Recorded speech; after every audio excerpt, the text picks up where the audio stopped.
ನಾಲ್ವಡಿಯವ್ರಿಗೂ ಅಂಬೇಡ್ಕರ್ಗೂ ಇಲ್ಲಿ ಸಂಪರ್ಕ ಇದೆ, ಅವರ ಒಡನಾಟ ಇದೆ. ಇಲ್ಲಿ ತಮಿಳುನಾಡಿನ ಪೆರಿಯಾರ್ ಅವರ ಚಳುವಳಿ, ಮಹಾರಾಷ್ಟ್ರದ ನಮ್ಮ ಮಹಾತ್ಮ ಜ್ಯೋತಿಬಾ ಫುಲೆ, ಸಾವಿತ್ರಿಬಾ ಫುಲೆ, ಶಾಹು ಮಹಾರಾಜು ಅವರೆಲ್ಲರ ಒಂದು ಇಲ್ಲಿ ಚಳುವಳಿ ನಡೆದಿದೆ. ಯಾರು ಅದಕ್ಕೆ ಬಳಕೆ ಚೆಲ್ಲಿಲ್ಲ.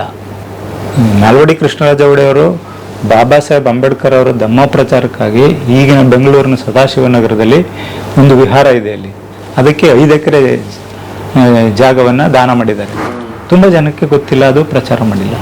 ನಾಲ್ವಡಿಯವ್ರಿಗೂ ಅಂಬೇಡ್ಕರ್ಗೂ ಒಂದು ಸಂಬಂಧ ಇದೆ ಅಂತಲೇ ಯಾವ ಪುಸ್ತಕಗಳು ನಮಗಿದವರೆಗೂ ಹೇಳಿ. ಬಂಗಾರದ ಮನುಷ್ಯ ಸಿನಿಮಾ ಹಾಡು, ಕಾವೇರಿಯನ್ನು ಹರಿಯಲು ಬಿಟ್ಟು ವಿಶ್ವೇಶ್ವರಯ್ಯ ಶ್ರಮ ಪಡೆದಿದ್ದಾರೆ ಅಷ್ಟೇ. ಅಲ್ಲೇನು ಇಡೀ ವಿಶ್ವೇಶ್ವರಯ್ಯನ ಜೀವನ ಚರಿತ್ರೆ ಇಲ್ಲ, ಅಥವಾ ಕನ್ನಂಬಾಡಿ ಜೀವನ ಚರಿತ್ರೆ ಇಲ್ಲ, ಏನಿಲ್ಲ. ಒಟ್ಟಿಗೆ ಎಲ್ಲವನ್ನೂ ಹೇಳ್ತಾ ಸ್ಪರ್ಧಾತ್ಮಕ ಪರೀಕ್ಷೆಗಳಲ್ಲಿ ಇವತ್ತಿಗೂ ಪಠ್ಯ ಪುಸ್ತಕದಲ್ಲಿ ಹಾಗೇನೆ ಕನ್ನಂಬಾಡಿ ಕಾಟೆ ಕಟ್ಟಿದ್ದಾರೆ, KRS ಕಟ್ಟಿದ್ದಾರೆ ಅಂದ್ರೆ ವಿಶ್ವೇಶ್ವರಯ್ಯ ಅಂತಾನೆ ಹೇಳ್ತಾರೆ. ನನಗೆ ಮಾತು ಅಂದ್ರೆ ಸ್ವಲ್ಪ ಅಲರ್ಜಿ, ಜಾಸ್ತಿ ಮಾತಾಡೋದು ಕಷ್ಟ. ಕೆಲಸ ಆಗ್ಬೇಕು, ಒಂದು ಹಾಡು ಹೇಳಿದ್ರೆ ನಾನು ಇಲ್ದೆ ಹೋದ್ರು ಕೇಳ್ತಾರೆ. ಮಾತನ್ನ ಮರೆಯೋದುಂಟೆ ಮೈಸೂರು ದೊರೆಯ ಅವರೇ ನಮಗೆ ಮಾರ್ಗದರ್ಶಕರು, ಮತ್ತೆ ಅವ್ರ ದಾರಿನಲ್ಲೇ ನಡಿಬೇಕಾಗಿರೋದು. ಅವ್ರ ಇನ್ಫ್ಲೂಯೆನ್ಸ್ ಆದ್ಮೇಲೆ ನಾವು ನಮ್ಮನ್ನ ಅವ್ರ ದೃಷ್ಟಿನಲ್ಲಿ ನೋಡಕ್ ಶುರು ಮಾಡಿದ್ಮೇಲೆ ಈಗೆಲ್ಲ ಬದಲಾವಣೆ ಆಯ್ತು. ಮತ್ತೆ ಜನ ಈಗ ಮತ್ತೆ ಸಿದ್ಧಲಿಂಗಯ್ಯನವ್ರದ್ದು ಒಂದು ವಿಶೇಷ ಹೇಳ್ಬೇಕು. ನಾನು ಬುದ್ಧನ ಬಗ್ಗೆ ಒಂದು ಹಾಡು ಮಾಡಿದ್ದೀನಿ, ಕಡಲೊಳಗಿನ ಮುತ್ತಿನಂತೆ ಅಂತ. ಆ ಹಾಡನ್ನ ಅವರು ಅವರ ಕೊನೆಯ ದಿನಗಳಲ್ಲಿ ಅದನ್ನು ಕೇಳದೆ ಮನಗ್ತಾ ಇರಲಿಲ್ಲ. ಹೌದು, ಯಾವ ಥರ ಹಾಡೋದು? ಹಾಡಿ. ಕಡಲೊಳಗಿನ ಮುತ್ತಿನಂತೆ, ಹೂವೊಳಗಿನ ಪರಿಮಳದಂತೆ, ಕಡಲೊಳಗಿನ ಮುತ್ತಿನಂತೆ, ಹೂವೊಳಗಿನ ಪರಿಮಳದಂತೆ, ನಿಮ್ಮೊಂದಿಗೆ ನಾವಿರುವೆವು ಸದಾ, ನಮ್ಮೆದೆಯಲಿ ನೀ ನೆಲೆಸಿರು, ನಮ್ಮನ್ನು ಹಾರೈಸುತ್ತ, ನಮ್ಮೆದೆಯಲಿ ನೀ ನೆಲೆಸಿರು, ನಮ್ಮನ್ನು ಹಾರೈಸುತ್ತ. ನಮೋ ತಸ್ಸ ಭಗವತೋ ಅರ್ಹತೋ ಸಮ್ಮಾ ಸಂಬುದ್ಧಸ್ಸ. ನಮೋ ತಸ್ಸ ಭಗವತೋ ಅರ್ಹತೋ ಸಮ್ಮಾ ಸಂಬುದ್ಧಸ್ಸ. ಬುದ್ಧಂ ಶರಣಂ ಗಚ್ಛಾಮಿ, ಧಮ್ಮಂ ಶರಣಂ ಗಚ್ಛಾಮಿ, ಸಂಘಂ ಶರಣಂ ಗಚ್ಛಾಮಿ. ಈ ಹಾಡನ್ನ ಪ್ರತಿನಿತ್ಯ ತುಂಬಾ ಇದೆಲ್ಲ 2002, 2003 ಅದರಿಂದ 2005 ತನಕ 2010 ತನಕನೇ ಮಾಡಿದ್ದೀವಿ. ಆ ನಂತರ ಸ್ವಲ್ಪ ನನಗೆ ಉದ್ಯೋಗ ಸಿಕ್ಕಿದ ಮೇಲೆ, ಮುಂಚೆ ನಾನು ಹೌದು, ನಾನು ಸರ್ಕಾರಿ ಚಿತ್ರಕಲಾ ಶಿಕ್ಷಕ, ವಿಶೇಷ ಶಿಕ್ಷಕ. ನನ್ನ ವೃತ್ತಿ ಚಿತ್ರ ಬರೆಯೋದು, ಹಾಡೋದು, ಬರೆಯೋದು, ಅದು ನನ್ನ ಹವ್ಯಾಸ. ಸರ್ಕಾರಿ ಉದ್ಯೋಗ ನಿಮ್ಮ ಬದುಕನ್ನ ಗಟ್ಟಿ ಮಾಡ್ಕೊಳ್ಳಿಕ್ಕೆ ಅನುಕೂಲ ಮಾಡ್ಕೊಳ್ಳಿ. ಖಂಡಿತ ಗಟ್ಟಿ. ನನ್ನ ಹೆಂಡತಿ ಆಶಾರಾಣಿ ಅವರು ಗೃಹಿಣಿ ಆಗಿದ್ರು. ಈಗ ಓಪನ್ ಯೂನಿವರ್ಸಿಟಿನಲ್ಲಿ ಒಂದು ತಾತ್ಕಾಲಿಕವಾಗಿ ಕಂಪ್ಯೂಟರ್ ಸೆಕ್ಷನಲ್ಲಿ ವರ್ಕ್ ಮಾಡ್ತಾರೆ.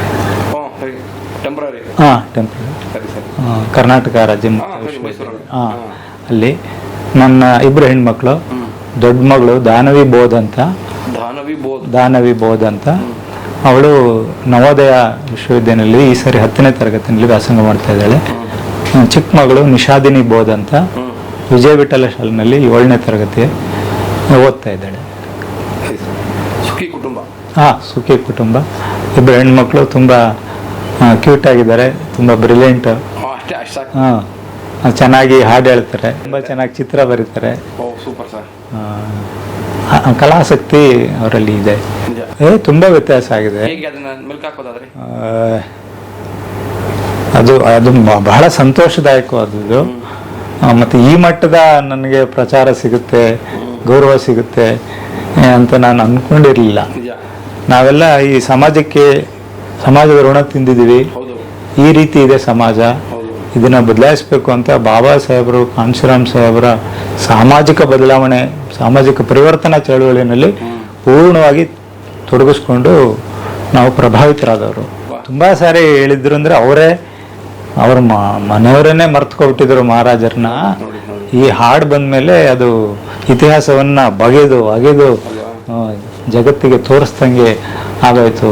ನಮ್ಮ ಪ್ರೊಫೆಸರ್ ನಂಜರಾಜು ಅರಸರು ಅಂತೂ ಬಹಳ ಅಭಿಮಾನದಿಂದ, ನೀನು ನಾಲ್ವಡಿ ಅವ್ರಿಗೆ ಮರುಜೀವ ಕೊಟ್ಟೆಯಪ್ಪ, ಹೂತೋಗಿತ್ತು ಅಂತ ತುಂಬಾ ಅಭಿಮಾನದಿಂದ ತುಂಬಾ ಕಡೆ ಹೇಳ್ಕೊಂಡಿದ್ದಾರೆ. ನಿಜ ನಿಜ.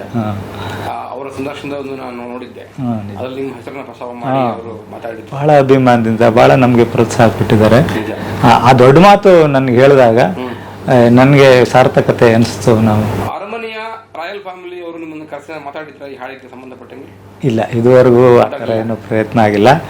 ಆದರೆ ಮೊಟ್ಟ ಮೊದಲ ನಾಲ್ವಡಿ ಕೃಷ್ಣರಾಜ ಒಡೆಯರ್ ಸಾಹಿತ್ಯ ಪ್ರಶಸ್ತಿ ನನಗೆ ಕೊಟ್ಟು ಸರಿ. ಅರಮನೆ ಮುಂದುಗಡೆ ಬಹಳ ರಾಜ ಮರ್ಯಾದೆ ಕೊಟ್ಟು ನಮ್ಗೆ ಸನ್ಮಾನಿಸಿದ್ರಲ್ಲ, ಅದು ಮಾತ್ರ ನಮ್ಮ ಯಾವ ಪ್ರಶಸ್ತಿಗೂ ಅದನ್ನ ನಾವು ಹೋಲಿಕೆ ಮಾಡೋಕ್ಕಾಗಲ್ಲ, ಸರಿ ಸಮ ಇಲ್ಲ. ನಾಲ್ವಡಿ ಪ್ರಶಸ್ತಿ ನಾಲ್ವಡಿ ಕೃಷ್ಣರಾಜ ಒಡೆಯರ್ ಪ್ರಶಸ್ತಿನ ಸರ್ಕಾರದಿಂದ ಕೊಟ್ಟರು.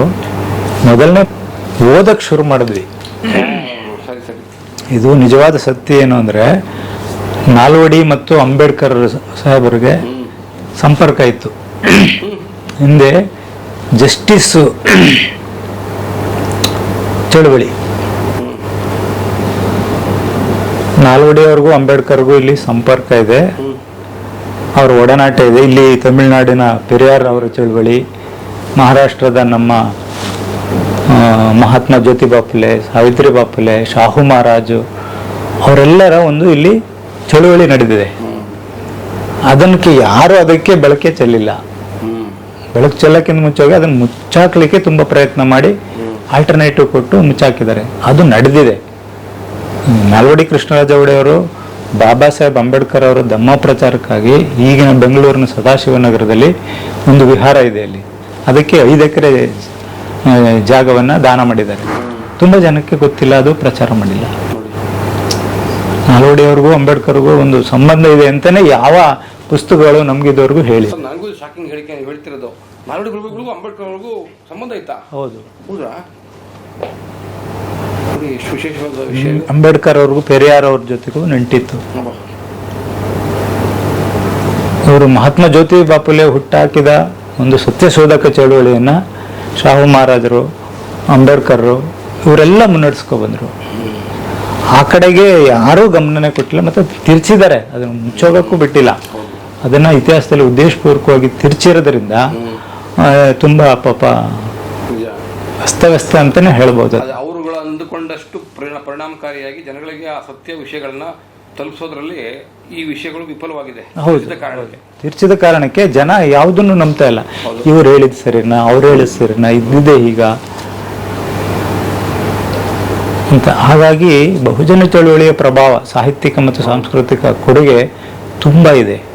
ಕಾಂಶಿರಾಮ್ ಸಾಹೇಬರು ಕರ್ನಾಟಕದಲ್ಲಿ ಒಬ್ಬ ಮಹಾರಾಜರ ಕೊಡುಗೆ ಇದೆ ಸಾಮಾಜಿಕ ಪರಿವರ್ತನೆ ಚಳುವಳಿಗೆ, ಹುಡುಕಿ ಅಂತ. ಇಲ್ಲಿ ಬಹುಜನ ಚಳುವಳಿಗೆ ಇನ್ಸ್ಟ್ರಕ್ಷನ್ ಕೊಡ್ತಾರೆ. ಹಾಗೆ ಇಲ್ಲಿ ನಮ್ಮ ನಾಯಕರುಗಳು ಅದನ್ನ ಅಧ್ಯಯನಕ್ಕೆ ತೊಡಗ್ತಾರೆ.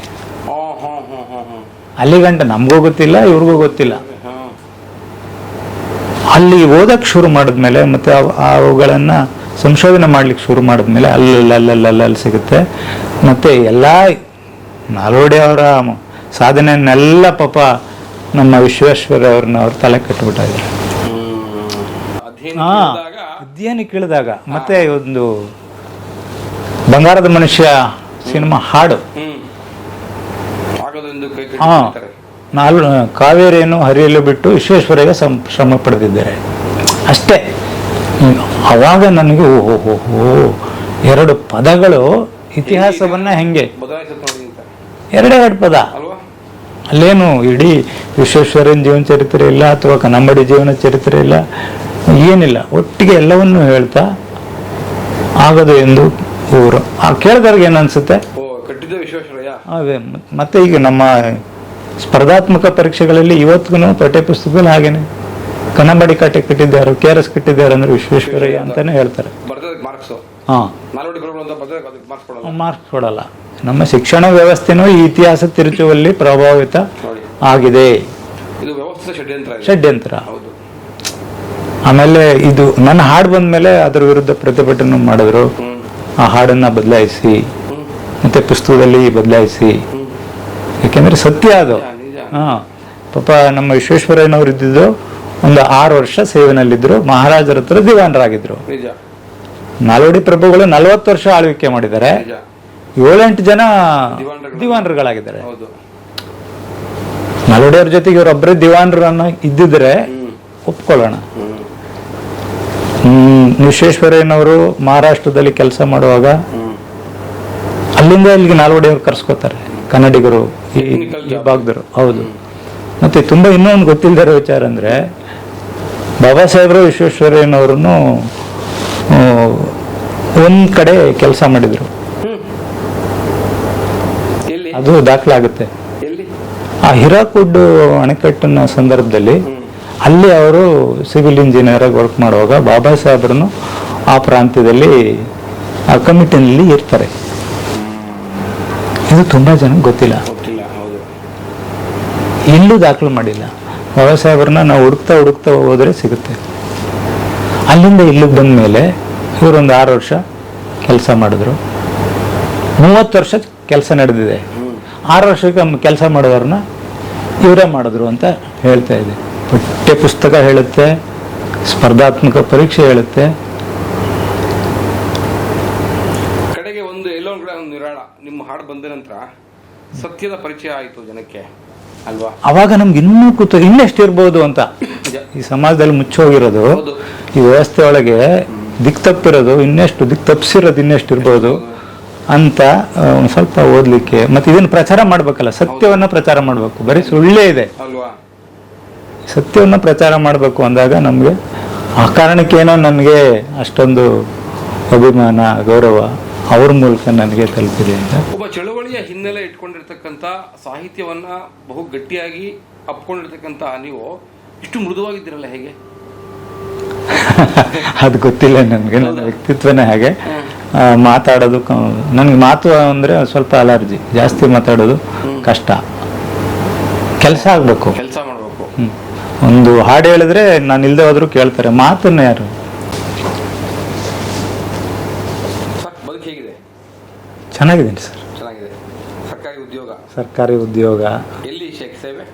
ಸರ್, ಈಗ ನಾನು ಪ್ರಸ್ತುತ ಸರ್ಕಾರಿ ಹಿರಿಯ ಪ್ರಾಥಮಿಕ ಶಾಲೆ ರಮ್ಮನಹಳ್ಳಿ, ಮೈಸೂರು ಗ್ರಾಮಾಂತರ, ಮೈಸೂರು. ರೂರಲಲ್ಲಿ ವರ್ಕ್ ಮಾಡ್ತಾ ಇದ್ದೀನಿ ಸರ್. ಸಾಹಿತ್ಯ ತೊಡಗಿಸ್ಕೊಂಡಿದ್ರೆ ಈಗಲೂ? ಅದೇ ನಾನು ಮೊದಲೇ ಹೇಳಿದೆ, ನಿಮ್ಗೆ ಬರಿಬೇಕು ಅಂತ ಅನಿಸಿದ್ರೆ ಯಾವ್ದಾದ್ರು ಒಂದು ವಿಷಯ ಬರೀಲೇಬೇಕು. ಇಲ್ಲಾಂದ್ರೆ ಸುಮ್ಮನೆ ಸಣ್ಣ ಪುಟ್ಟದಾಗಿ ಬರೆಯೋಕ್ಕಾಗಲ್ಲ. ಬರೀಬೇಕು ಅನ್ನಿಸ್ದಾಗ ಬರೆದು ಮಾಡಿಕೋತೀವಿ. ಅದನ್ನು ಪ್ರಚಾರಕ್ಕೆ ತರೋದು ಕಷ್ಟ ಇದೆ, ಯಾಕೆಂದರೆ ಓದುವ ಹವ್ಯಾಸ ಮೊಬೈಲ್ನಿಂದಾಗಿ ಸಂಖ್ಯೆ ಆಗಿದೆ. ಪುಸ್ತಕ ಓದುವ ಹವ್ಯಾಸನೇ ಹೋಗಿದೆ. ಅದನ್ನು ಅಭಿವೃದ್ಧಿಪಡಿಸ್ಬೇಕು, ಮತ್ತೆ ಅದನ್ನು ಪುಸ್ತಕ ಕಡೆಗೆ ಎಳೆಬೇಕು ಅಂದರೆ ಅದು ಒಬ್ಬರಿಂದ ಆಗೋ ಕೆಲಸ ಅಲ್ಲ. ಅಲ್ಲಿ ಏನು ಸಮೂಹ ಸನ್ನಿಹಿತರ ಓದ್ಬೇಕು ಅನ್ಸಿದ್ರು ಒತ್ತಡದಿಂದ ಓದೋಕ್ಕಾಗ್ತಾ ಇಲ್ಲ. ಮತ್ತೆ ಆ ಥರ ಇದೆ. ಅದೇನು ಧಾವಂತದ ಬದುಕು. ಯಾರೋ ಪುಸ್ತಕವನ್ನು ಓದಿ ಖುಷಿ ಪಡೋ ಅಂಥವ್ರು, ತಿಳ್ಕೊಳ್ಳೋ ಅಂಥವ್ರದ್ದು ಹವ್ಯಾಸ ಕಡಿಮೆ ಆಗ್ತಾ ಇದೆ. ಅದು ಒಂದು ಆತಂಕ. ವಿದ್ಯಾರ್ಥಿಗಳಲ್ಲೂ ಸಹ ಪರೀಕ್ಷಾ ದೃಷ್ಟಿಯಿಂದ ಓದುತ್ತಾರೆ ವಿನಃ ಎಕ್ಸಾಮ್ ಬರೆದ ಮೇಲೆ ಮುಗೀತು, ಅದರ ಮೆಮೊರಿ ಅವ್ರಿಗೆ ಇಂಪಾರ್ಟೆಂಟ್ ಅನ್ಸೋದೇ ಇಲ್ಲ. ಆ ಥರ ಆಗಿದೆ. ಹಾಗಾಗಿ ಓದೋದು ಒಂದು ಒಳ್ಳೆ ಹವ್ಯಾಸ, ಅಭಿರುಚಿ, ಖುಷಿ, ಈ ಥರ ಆಗಿತ್ತು. ನಾವೆಲ್ಲ ಖುಷಿಗೆ ಓದ್ದವರು. ಯಾರು ಒಬ್ಬರದು ಅವ್ರದ್ದು ಹೇಗಿದೆ, ಇವ್ರದ್ದು ಹೇಗಿದೆ. ನಾನು ಬರೆಯೋಕ್ಕೂ ಮುಂಚೆ ಸುಮ್ಮನೆ ಏನೋ ಬರೆದ್ಬಿಟ್ರೆ ಅದಕ್ಕಿಂತ ಮುಂಚೆನೇ ಬರೆದಿರ್ತಾರೆ. ಇವರೆಲ್ಲರಿಗಂತೂ ಭಿನ್ನವಾಗಿ ಅಥವಾ ಇವತ್ತಿನ ಕಾಲಘಟ್ಟಕ್ಕೆ ಬರೀಬೇಕಂದ್ರೆ ನಾವು ಓದಲೇಬೇಕು.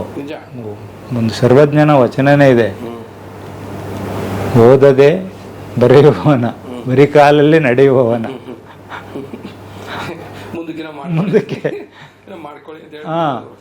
ಹಾಗೆ ನೋಡಿ, ಆ ಕಾಲದಲ್ಲಿ ನಾವು ಸಾರ್ವತ್ರಿಕ ಶಿಕ್ಷಣ ಬಂದಿಲ್ಲ, ಆಗಲೇ ಎಲ್ಲನೂ ಸರ್ವಜ್ಞನ ಕಾಲ. ಯಾವುದು ವಚನಗಳ ಕಾಲದಲ್ಲೇ ಕಾಲದಲ್ಲೇ ಹೇಳ್ಬಿಟ್ಟಿದ್ದಾರೆ. 11-12 ಹಾಂ, ನಾವು ಅದನ್ನು ಅರ್ಥ ಮಾಡ್ಕೊಳ್ಳದೆ ಅಲ್ವಾ?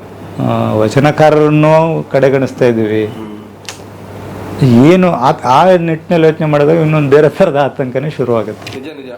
ಎಲ್ಲ ಒಂದು ಕಡೆ ನಮಗೆಲ್ಲ ಜನಪದ ಮನಸ್ಸುಗಳನ್ನ ಹೊತ್ತಿರತಕ್ಕಂಥ ನಮಗೆಲ್ಲ ಏನು ಆತಂಕ ಅಂದರೆ, ಈಗ ನೋಡಿ ಮಂಟೆ ಸ್ವಾಮಿಗಳು, ಮಾದೇಶ್ವರರು ಈ ಅನಿಷ್ಟಗಳ ವಿರುದ್ಧ ದೊಡ್ಡ ಚಳುವಳಿಯನ್ನ ತಂದವರು. ಹೌದು, ಅವರನ್ನು ಇವತ್ತು ಒಂದು ದೇವಸ್ಥಾನದ ಗುಡಿ ಒಳಗೆ ಒಂದು ಕಲ್ಲಿನ ವಿಗ್ರಹ ಮಾಡಿ ಕೂರಿಸ್ಬಿಟ್ಟು ಹೌದೌದು, ಪೂಜೆಗೆ ಹಚ್ಚಿಬಿಟ್ಟಿದ್ದಾರೆ. ಅದಂತೂ ಮಹಾ ಅಪಚಾರ ಅಲ್ವಾ? ಅವರು ಪ್ರಕೃತಿಯ ಆರಾಧಕರು, ಸಾಧಕರು. ನಿಜ.